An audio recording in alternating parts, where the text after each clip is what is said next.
So, custom playing cards are very accessible nowadays. You can just fill in a form, launch a Kickstarter, and then print your own deck of cards.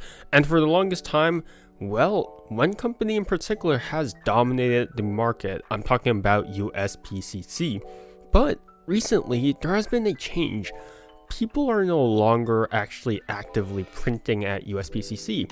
Well, there are a couple of exceptions, but most of the main brands have actually stopped printing with USPCC. Why? But to understand how we got to this point, we'll need some historical context. You thought I wouldn't be able to fit in a history segment into a video like this? Think again. I will always put history into this, but we'll make it relatively quick, so don't worry about that. So we'll just quickly go through the history of custom playing cards at USPCC.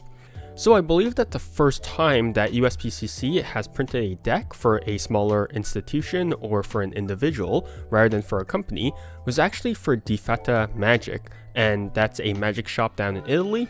I believe that the first deck that they printed was actually a green bicycle deck, which is I would assume it's the first custom deck. I actually can't verify that because I've heard it from rumors here and there, but I believe that was the first time. I can't really confirm the date, but I think that was the first custom deck printed by USPCC.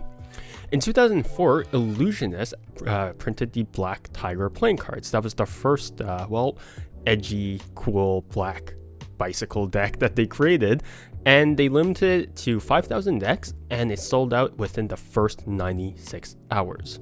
In 2005, David Blaine released the Split Spades playing cards in red, blue, and black. In 2008, Dan and Dave, they released their first Smoke and Mirrors deck in both black and white. And then, 2018 comes along and Crush Stock came into existence. And, the rest is basically history. Custom decks just sort of exploded everywhere, right? Because now we had companies printing custom decks, and then we have famous magicians printing custom decks. And now, everyone can print custom decks. Companies were no longer the only ones who could print custom decks. Now, brands were starting to develop, each with their own vision on how certain decks of cards could look, and each with their own sort of design language, and each with their own ideas. All right, so if you just go on Kickstarter for whatever reason, I don't know why, but you can probably find multiple projects for custom playing cards. But recently, there has been a change. There are less and less decks printed by USPCC. And, we don't really know why. I mean, there have been a couple of theories, but here are just a couple of reasons as to why I think that this may be. So USPCC offers 2 finishes and 4 stock options. So the 2 finishes are air cushion finish and smooth finish, and then the 4 stocks are bicycle/retail stock, and then the second stock is B/premium stock, and then the 2 crushed variants for those 2 stocks. So there's 8 permutations, which is, I guess that's quite a few permutations for just cards in general. But when you have 50 custom decks from USPCC every year that makes sort of the same things, it just starts becoming stale very, very fast. And after years of those same 50 decks just feeling the exact same, people just want something different. So I believe that Novelty is actually playing a role into why people are actually shifting away from USPCC. It's because, after such an oversaturation of custom decks on the market just feeling the exact same, people just sort of want something different. They want they're creative people, so they want something different. They want something to stimulate themselves, and just having the same permutations over and over again just doesn't cut it. Now, some people, especially magicians, do prefer to stick with USPCC cards, especially because it's more consistent, and that's how they like how their cards feel, right? But there is confirmed a community that just wants some novelty, but they're mainly cardists, so yeah. So people want novelty, and playing card designers, they try and actively seek out something that's different, something that makes their cards, their vision, different from everything else on their market. But they won't find it with USPCC because at the end of the day, they're pretty limited with their technology.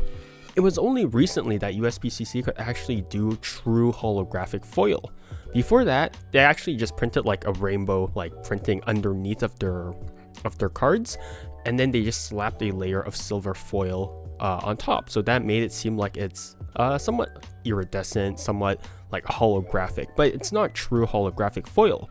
And it was only like these past couple of years that true holographic foil was possible for USPCC. Whereas for companies like Legends, for the other Taiwan companies, holographic foil has been around for a couple of years at least. USPCC is extremely slow with their R&D, which is research and development. Other companies have been actively trying to push for something new. So Legends have had black dyed paper to print black cards on.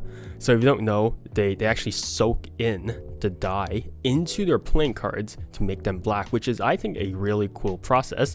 Whereas for USPCC, well, they just print an entire layer of black ink on top of their playing cards, which is, it's a practical solution, but it's not that efficient or effective because, well, if you just bend the cards, they start to crinkle a bit, and then you just see like this white line underneath of it because, again, it's just a printed layer, and also makes the cards feel really bad because it's just an entire layer of ink, and it just doesn't feel right. Decks, on the other hand, which is another playing card company, can do heat reactive ink. So if you place your thumb on top of it, you can actually get your thumb, the shape of your thumb on top of the ink, which I think is really cool. And there's even more examples I can give of. If people want to do something different with their cards, they won't find that at USPCC. And that's why people are moving away from USPCC, or at least one of the reasons why they're actively moving away from USPCC. Now we're going to something that multiple people have repeatedly complained about: quality control, or the lack thereof. Have you guys ever opened a deck of, well, bicycle cards and realized, oh, one border on one side of this deck is thicker than the other? Must be because like the design is offset. It could just be like a mass-produced like deck problem. It is not. This is a problem that has been consistent across all decks across USPCC. In fact, it's so bad that r/playing cards on Reddit has a wall of shame, which is hilarious, I think. It's especially bad on Bicycle Metal Lux, or however you pronounce it, playing cards. I've opened like a couple of decks of those, and they're always offset. And people online have been constantly complaining about how Metal Lux decks are always offset. Offset aside, let's talk about consistency, especially with how cards feel, because there basically is none. You can have a deck printed on the same exact stock and finish, and it will still feel completely different from one another. So just as an example, misprint by my friend Pablo Freigi. So this deck is printed on a bicycle stock with a air cushion finish, but feels absolutely nothing like a bicycle deck. It's so weird, it's so jank, it just makes no sense. Versus other companies who have produced the same feeling consistently across years. So when my friend and I printed the Oinks, so the pig cake deck as people like to call it, or the pig deck, we chose the exact same finish and stock as the Echoes by Lotus in Hand, and everyone who actually tried the Oinks actually just said, these feel familiar, these feel like the Echoes, which is how it should exactly be. It's consistent, right? You're printing it on the same stock, you're printing on the same finish. It should feel consistent, it should feel similar at least, but why does misprint and just a normal bicycle deck just feel completely different? It just makes no sense.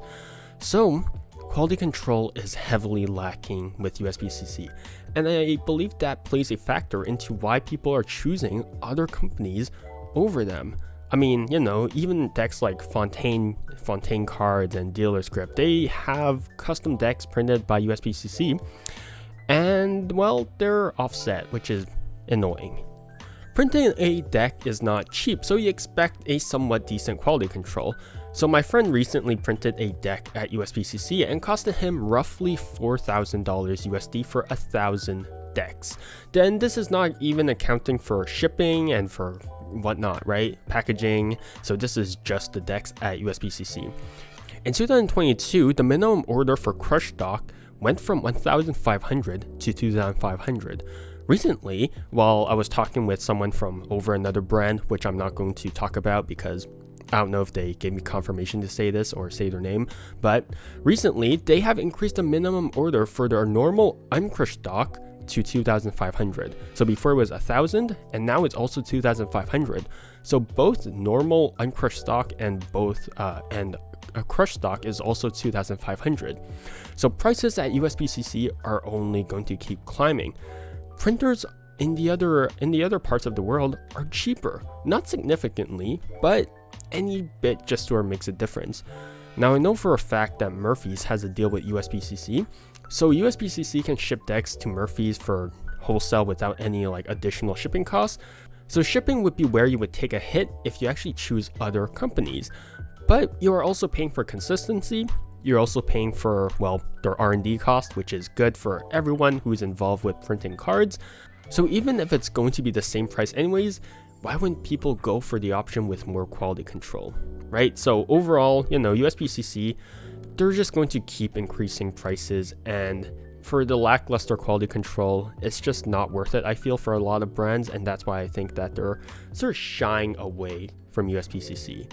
Printing decks takes a lot of time. The standard wait time for a printing company is about 3 months. Now, what if you were the creator of a playing card project, right? And you told everyone that you're opening a pre-order for your deck, for your vision, for your project.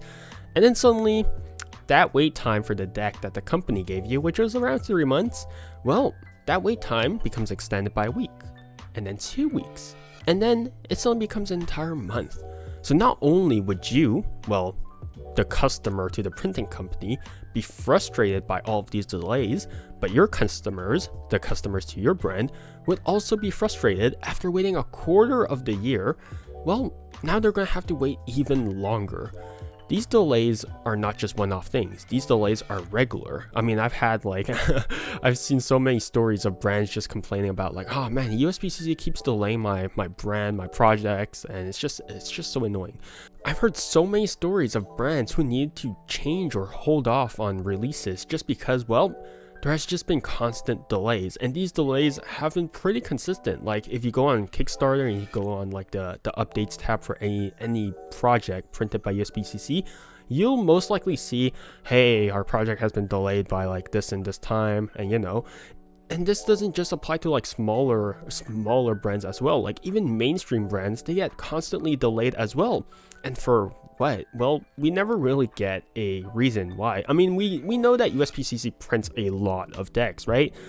But by now you would probably think that after like a couple of years of delays, they would probably have calibrated their staff or their machines or whatever to sort of lessen the delays. But that's just never happened. These delays are just consistent, which is frustrating for just everyone.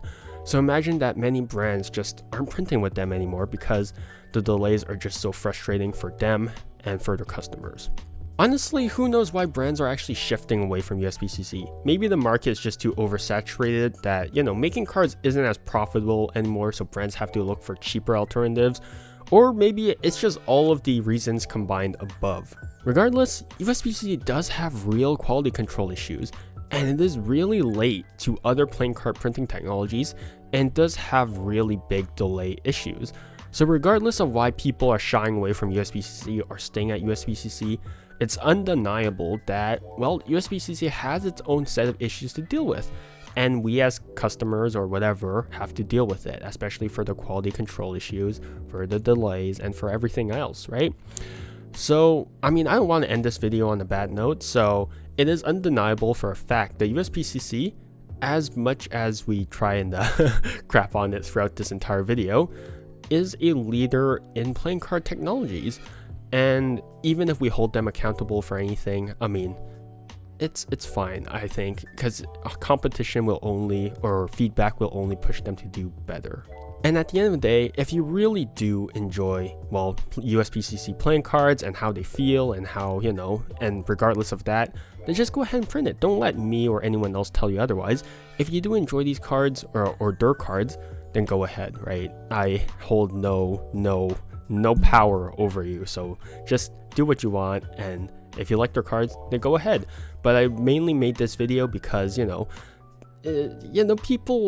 I think that people should deserve to be, people should be more aware of these issues, especially if they're presented by such a major company in our relatively small community. But that's just whatever. But regardless, yeah, that's going to be it for me. Stay healthy, stay safe, and see you guys next time.